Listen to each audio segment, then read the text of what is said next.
Hai. Hai sobat-sobat geografi, perkenalkan kami dari kelompok 5 akan menjelaskan mengenai konsep wilayah dan tata ruang.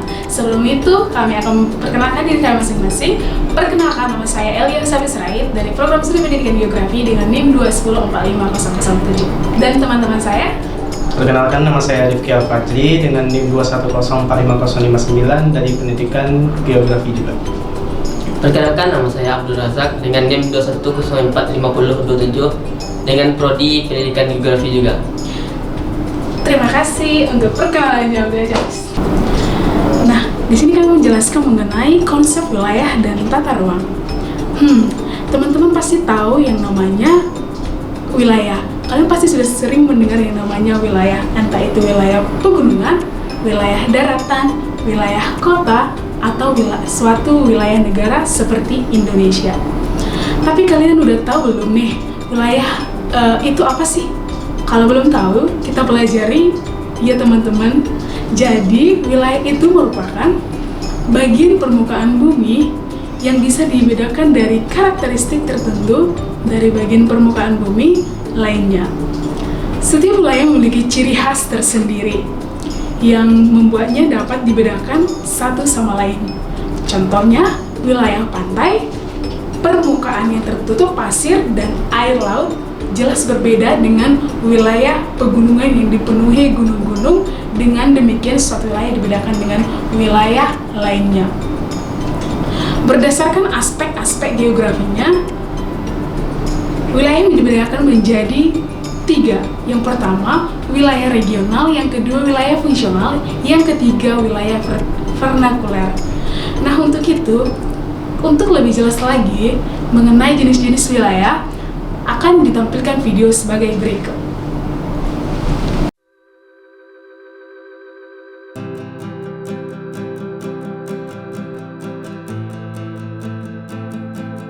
Baiklah kawan-kawan, di sini saya akan menjelaskan mengenai 3 pembagian wilayah yang sudah dijelaskan oleh Bu. Yang pertama adalah wilayah formal. Untuk mengenai wilayah formal, saya akan tampilkan gambar di belakang saya seperti berikut. Nah, dalam gambar ini, apakah Anda sudah mengetahui bagaimana cara membedakan mengenai wilayah formal ini? Wilayah formal ini memiliki arti mengenai tempat di mana populasi di suatu area memiliki karakteristik alam, maksudnya di sini. Dan kita lihat di belakang gambar saya ini adalah gambar alam yang sangat luas. Nah, gambar ini juga bisa disebut sebagai bagian wilayah yang bersifat formal. Yang kedua adalah wilayah fungsional. Nah, di belakang saya akan berganti gambar lagi seperti ini. Nah, wilayah fungsional ini adalah wilayah yang memiliki keterkaitan dengan aspek ekonomi.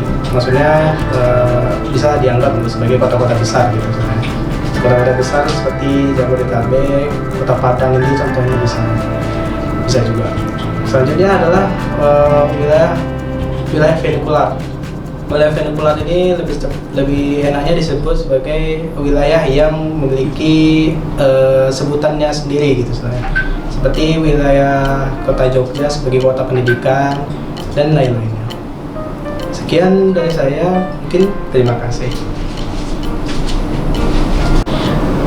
Nah, berdasarkan video tadi, bahwasanya bisa kita ambil kesimpulan bahwasanya wilayah formal merupakan wilayah yang memiliki karakteristik khas dengan homogen alias hanya memiliki satu ciri khas saja. Sedangkan wilayah fungsional adalah wilayah yang ditandai dengan karakteristik khasnya, atau wilayah fungsional ditandai dengan adanya interaksi antara komponen atau lokasi di dalamnya, ya teman-teman. Sedangkan wilayah vernakuler yaitu wilayah yang disebut dengan wilayah yang memiliki identitas unik sesuai persepsi atau pandangan orang-orang. Nah, yang selanjutnya saya akan menjelaskan mengenai konsep tata ruang, yaitu konsep yang berkaitan dengan pengembangan wilayah. Penataan ruang memiliki peran penting dalam penyelenggaraan pembangunan dan upaya mewujudkan pembangunan berkelanjutan. Nah, pengertian Pengertian dari tata ruang menurut Ruslan Diwiryo mengatakan bahwasanya penataan ruang memberikan kontribusi nyata dalam pengembangan wilayah dan kota yang berkelanjutan. Dengan demikian, hal tersebut menciptakan keadilan dan kesejahteraan bagi masyarakat Indonesia. Dalam Peraturan Presiden Nomor 62 Tahun 2011 disebutkan bahwasanya ruang adalah wadah yang meliputi ruang darat, ruang laut, dan ruang udara. Di dalam termasuk ruang di dalam bumi sebagai satu kesatuan wilayah tempat manusia dan makhluk hidup lain melakukan kegiatan maupun aktivitas memelihara kelangsungan hidup. Perencanaan tata ruang wilayah Indonesia dibagi menjadi 3 jenis, yaitu perencanaan tata ruang wilayah nasional, perencanaan tata ruang wilayah provinsi, dan perencanaan tata ruang wilayah kabupaten maupun kota.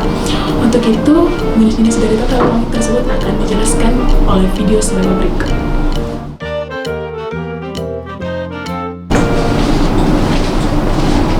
Nah, rencana tata ruang wilayah ini terbagi 3, yaitu pertama wilayah tata ruang nasional.